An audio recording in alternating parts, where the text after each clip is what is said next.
പരിമലവാണിയിടും പരിശുദ്ധൻ താത പരിചുടു ഞങ്ങൾക്കായി പ്രാർത്ഥിക്കണമേ. ദൈവതിരുനാമത്തിന് മഹത്വം ഉണ്ടായിരിക്കട്ടെ. പരിശുദ്ധനായ പരിമള തിരുമേനിയുടെ പരിമളം പരത്തുന്ന 118 ഓർമ്മയിലൂടെ കടന്നു പോവുകയാണ്. ഓർമ്മകളും സ്മരണകളും നഷ്ടമായി പോയിക്കൊണ്ടിരിക്കുന്ന ഒരു കാലഘട്ടത്തിലാണ് നമ്മൾ ജീവിക്കുന്നത്. എന്നിട്ടും ചില നല്ല വ്യക്തിത്വങ്ങൾ കാലത്തിനും ചരിത്രത്തിനും മായ്ക്കാതെ കാലാനുവർത്തിയായി തുടരുന്നത് എന്തുകൊണ്ടാണ്? അതിന് ഒരു കാരണം ആ മനുഷ്യരാരും അവർക്ക് വേണ്ടി മാത്രമല്ല ജീവിച്ച് എന്നതാണ്. മലങ്കര സഭയ്ക്ക്, ക്രിസ്തീയ സഭയ്ക്ക് ദൈവം നൽകിയ വരദാനമാണ് പരിമല കൊച്ചു തിരുമേനി. 1848 ജൂൺ മാസം 15 ജനിച്ച് 1902 നവംബർ മാസം 2 54-ാമത്തെ വയസ്സിൽ അദ്ദേഹം കാലം ചെയ്തു. ജീവിച്ചിരുന്നതിനേക്കാൾ ഉപരി മൺമറഞ്ഞിട്ടും ജനഹൃദയങ്ങൾ ഇന്നും ജീവിച്ചുകൊണ്ടിരിക്കുന്നതാണ്. എത്ര നാൾ ജീവിച്ചു എന്നല്ല, എങ്ങനെ ജീവിച്ചു എന്നതാണ് കാലം തെളിയിക്കുന്നത്. സ്വയം പ്രകാശിച്ചും മറ്റുള്ളവരെ പ്രകാശിപ്പിച്ചും ഭാരതസഭയെ, മലങ്കര സഭയെ പ്രദീപ്തമാക്കിയ ആ പുണ്യവാനെ നമുക്ക് നമിക്കാം. ആ പുണ്യവാൻ്റെ മധ്യസ്ഥതയിൽ നമുക്ക് അഭയം തേടാം. സാധാരണ പരിമല പെരുന്നാളിന് 3 കൊടിമരത്തിൽ കൊടി ഉയർത്തുന്ന ഒരു രീതിയുണ്ട്. ഈ സമയത്ത് വെറ്റിലെറിയുന്ന ഒരു അനുഭവം ഉണ്ട്. ചിലപ്പോൾ ആകാശത്ത് നിന്ന് വെറ്റില മഴയായിട്ട് പെയ്യുന്നതായിട്ട് നമുക്ക് തോന്നാം. ഇതിനെക്കുറിച്ച് നിരണ ഭദ്രാസനത്തിലെ ഒരു സീനിയർ വൈദികനോട് ചോദിച്ചപ്പോൾ അച്ഛൻ സാക്ഷ്യപ്പെടുത്തിയത് ഇപ്രകാരമാണ്. തിരുമേനിക്ക് വസൂരി രോഗം ബാധിച്ചപ്പോൾ തിരുമേനിയുടെ ഒരു സുഹൃത്തായ വൈദ്യൻ പറഞ്ഞു, തിരുമേനി കിടക്കുന്ന തടിക്കട്ടിന്മേൽ വെറ്റില നിരത്തി അതിന്മേൽ കിടക്കുകയാണെങ്കിൽ തിരുമേനിയുടെ വസൂരി രോഗം പെട്ടെന്ന് മാറുമെന്ന് പറഞ്ഞു. കൂട്ടുകാരനായ വൈദ്യൻ നിർബന്ധപ്രകാരം വെറ്റില നിരത്തി അതിൽ കിടന്നപ്പോൾ തിരുമേനിയുടെ രോഗം മാറി. വെറ്റില രോഗം മാറാൻ കാരണമായ ഒരു ഔഷധമായതുകൊണ്ട് എല്ലാവരും പ്രാർത്ഥനയോടുകൂടി കൊടി ഉയർത്തുമ്പോൾ വെറ്റില എറിയുന്ന ഒരു പാരമ്പര്യമുണ്ട്. ഒരു ഹിന്ദു യുവാവ് എനിക്ക് നൽകിയ സാക്ഷ്യം എന്ന് പറയുന്നത്, അച്ഛാ, ഈ വെറ്റില കൊണ്ടുപോയി എണ്ണയിൽ മുറുക്കി ഞാൻ ഉപയോഗിച്ചപ്പോൾ അദ്ദേഹത്തിൻ്റെ പഴകിയ ത്വക്ക് രോഗം മാറിയെന്ന് സാക്ഷ്യം പറയുകയുണ്ടായി. ഈ COVID-19 കാലത്ത് പ്രാർത്ഥനയാകുന്ന, യാചനയാകുന്ന വെറ്റിലകൾ ഉയർത്തി നമുക്ക് മധ്യസ്ഥത യാചിക്കാം. നമുക്ക് വേണ്ടി, ഈ പ്രപഞ്ചത്തിന് വേണ്ടി പ്രാർത്ഥിക്കാം. പരിമല കൊച്ചു തിരുമേനിയുടെ മധ്യസ്ഥത യാചിച്ചാൽ 100% റിസൾട്ട് കിട്ടും. ചരിത്രം മഹാരഥന്മാരെ സൃഷ്ടിക്കുന്നില്ല, മഹാരഥന്മാർ ചരിത്രത്തെയാണ് സൃഷ്ടിക്കുന്നത്. പരിമല തിരുമേനി ചരിത്രത്തിൽ തൻ്റെ പേരടയാളപ്പെടുത്തിയത് രക്തം കൊണ്ടല്ല, ജീവിതം കൊണ്ടാണ്. ആ ജീവിതത്തിന് മണമുണ്ട്, ഗുണമുണ്ട്, വീര്യമുണ്ട്. യേശുക്രിസ്തുവിനെ ആ ജീവിതത്തിൽ പരിമല തിരുമേനിക്ക് കാണിച്ചു കൊടുക്കുവാൻ സാധിച്ചു എന്നുള്ളതാണ്.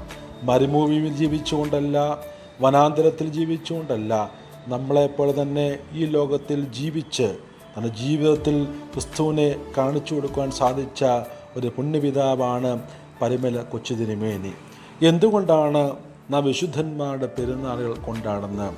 പഴയ നിയമത്തിൽ 2 രാജാക്കന്മാരുടെ പുസ്തകം 13-ാം അധ്യായം 20-ാം വാക്യത്തിൽ പ്രകാരം പറയുന്നു, എലീശ മരിച്ച് ഇസ്രായേൽ അവനെ അടക്കം ചെയ്തു.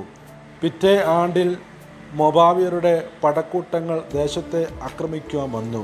ചിലർ ഒരു മനുഷ്യനെ അടക്കം ചെയ്യുമ്പോൾ പടക്കൂട്ടത്തെ കണ്ടിട്ട് ആ മരിച്ചുപോയ വ്യക്തിയെ എലീശയുടെ കല്ലറയിലിട്ടു. എലീശയുടെ കല്ലറയിൽ വീണ മൃതശരീരം എലീശയുടെ അസ്ഥികളുമേ തൊട്ടപ്പോൾ ജീവിച്ച് കാലൂന്നി എഴുന്നേറ്റു എന്നാണ് വേദോസം സാക്ഷിക്കുന്നത്. വിശുദ്ധന്മാരുടെ അസ്ഥികൾക്ക് ശക്തി ഉണ്ടെന്നുള്ള തെളിവാണ്. ജോസഫിൻ്റെ അസ്ഥികൾ ഇസ്രായേലരുടെ യാത്രയിലെ തെളിച്ചവും വെളിച്ചവുമായിരുന്നു. പരിമല തിരുമേനിയുടെ സമകാലികനായി ജീവിച്ച M.E. വർക്കി തിരുമേനിയെക്കുറിച്ച് സാക്ഷ്യപ്പെടുത്തി പ്രകാരമാണ്: കഠിനമായ ഉപവാസം, നിരന്തരമായ പ്രാർത്ഥന, ദീർഘമായ മൗനം, ഇന്ദ്രിയങ്ങളുടെ സമീപനം, ധർമാചരണം, ലളിതമായ ജീവിതം. പരിശുദ്ധനായ പരിമളത്തിന്മേലുള്ള അത്ഭുതം കേരളത്തിൽ മാത്രമല്ല, ഇന്ത്യയിൽ മാത്രമല്ല, അമേരിക്കയിലും റിപ്പോർട്ട് ചെയ്ത സംഭവം ഒരു പ്രസംഗത്തിൽ കേൾക്കുകയുണ്ടായി. അമേരിക്കയിലെ ന്യൂജേഴ്സി എന്ന സ്ഥലത്ത് ഓർത്തഡോക്സ് സഭ ഒരു പള്ളി സ്ഥാപിച്ചു. 1997 നീഗ്രോകളെ 5 കള്ളന്മാർ മോഷണത്തിനായി ദേവാലയത്തിൽ കയറി ദേവാലയത്തിൻ്റെ വസ്തുവകൾ നശിപ്പിക്കുകയും സ്വർണം, വെള്ളി, നാണയങ്ങൾ എല്ലാം മോഷ്ടിച്ചുകൊണ്ട് പോവുകയും ചെയ്തു. എന്നാൽ ഒരു 5 അടി വലിപ്പമുള്ള പരിമല കൊച്ചുതിരുമയുടെ ഫോട്ടോ മാത്രം നശിപ്പിക്കാതെ അവർ തിരികെ പോയി.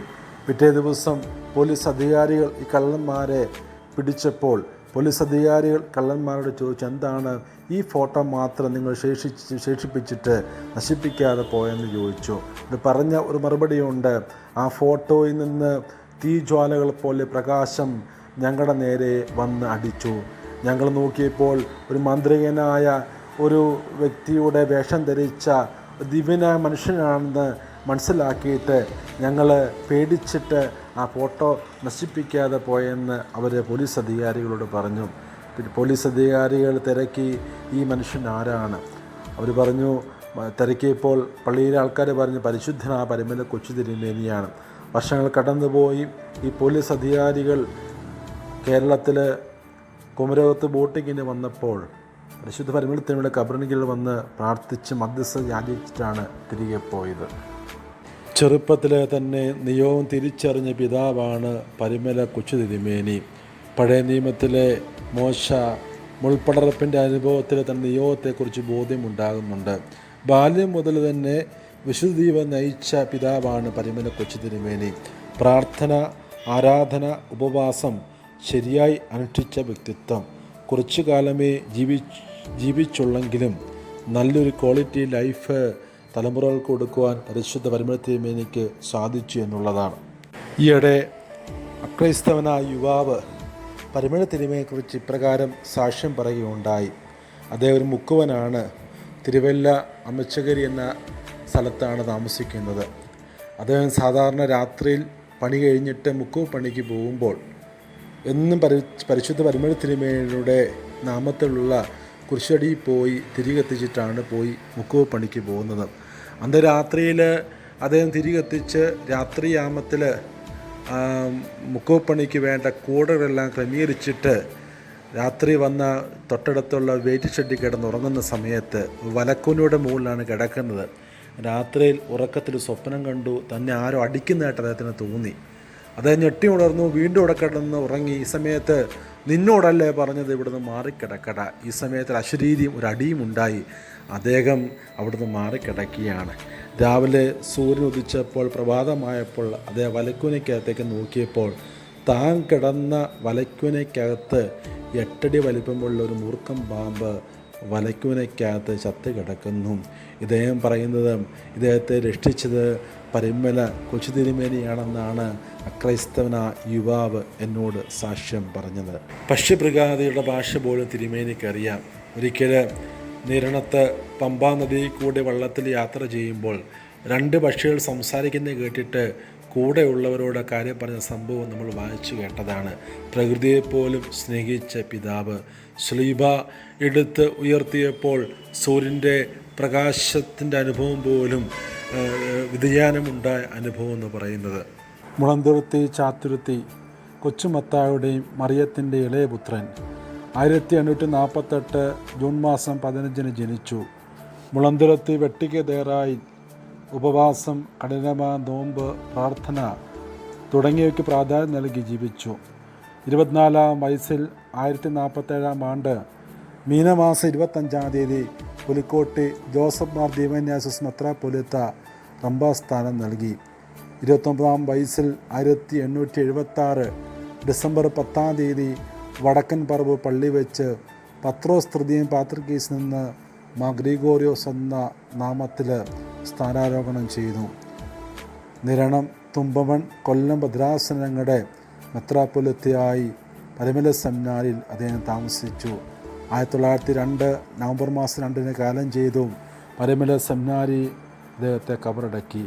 1947 നവംബർ മാസം 2 മലങ്കര സഭ പരിശുദ്ധനായി പ്രഖ്യാപിച്ചു. വിശുദ്ധ വേദോത്സവത്തിൽ രണ്ട് രാജാക്കന്മാരുടെ പുസ്തകം 4-ാം അധ്യായം 9-ാം വാക്യത്തിൽ ഇപ്രകാരം പറയുന്നു, ഇയാൾ വിശുദ്ധനായ ഒരു മനുഷ്യനാണ്. എന്തുകൊണ്ടാണ് യെരുശലേമിലെ ശൂലേമിലെ സ്ത്രീ എലീശായെ വിശുദ്ധനെന്ന് പറയുന്നത്? വേദചിന്തകന്മാർ ഓർമ്മിപ്പിക്കുന്നത് എലീശായുടെ ദൈവനിയോഗത്തെക്കുറിച്ചാണ്. ഏലിയാവ് എലീശയോട് പറയുന്നു, നീ ഇവിടെ പ്രാർത്ഥിച്ചു കൊള്ളുക എന്ന് പറഞ്ഞപ്പോൾ എലീശ പറയുന്ന ഒരു മറുപടിയുണ്ട്, എൻ്റെ യജമാനനെ ജീവനാണെങ്കിൽ ഞാൻ നിന്നെ വിടുകയില്ല. എൻ്റെ യജമാനനെ ജീവനാണെങ്കിൽ ഞാൻ നിന്നെ വിടുകയില്ല. ജീവിതത്തിൽ തന്നെ ഏൽപ്പിച്ച ദൈവനിയോഗത്തെ ഉത്തമ ബോധ്യത്തോടുകൂടി എലീശയ്ക്ക് ഒരു ബോധ്യമുണ്ടാകുന്നു. തൻ്റെ ഗുരുവിൻ്റെ പാദപീഠങ്ങളെ പിന്തുടരുന്ന അനുഭവം. പരിമളത്തിനുമേനി ഗുരുവിൻ്റെ പാദപീഠത്തെ പിന്തുടരുന്ന വ്യക്തിത്വമാണ്. നിയോഗബോധ്യമുള്ള വ്യക്തിത്വം, തന്നെ ഏൽപ്പിച്ച നിയോഗത്തെ ഭംഗിയായി വിനിയോഗിക്കുവാൻ സാധിച്ച വ്യക്തിത്വമാണ് പരിമല കൊച്ചു തിരുമേനി. ഈ 118ാമത്തെ ഓർമ്മ പെരുന്നാൾ കൊണ്ടാടുമ്പോൾ എന്നെ നിങ്ങൾ ഏൽപ്പിച്ച നിയോഗത്തെക്കുറിച്ചൊരു ബോധ്യമുണ്ടാകുവാൻ തക്കവണ്ണം ഈ ഓർമ്മപ്പെടുത്തലാണ് ഈ പെരുന്നാൾ നമുക്ക് നൽകുന്ന സന്ദേശം എന്ന് പറയുന്നത്. നമ്മുടെ വിളിയെക്കുറിച്ച്, നമ്മുടെ ജീവിതത്തെക്കുറിച്ച്, നമ്മുടെ പെരുമാറ്റത്തെക്കുറിച്ച് ഒക്കെ തിരിച്ചറിവ്, ഒരു അവയർനെസ് നമ്മുടെ ജീവിതത്തിൽ ഉണ്ടാകുവാൻ തക്കവണ്ണം ഈ പെരുന്നാൾ നമുക്കിടയാകട്ടെ എന്ന് പ്രാർത്ഥിക്കുകയും ആശംസിക്കുകയും ചെയ്യുന്നു.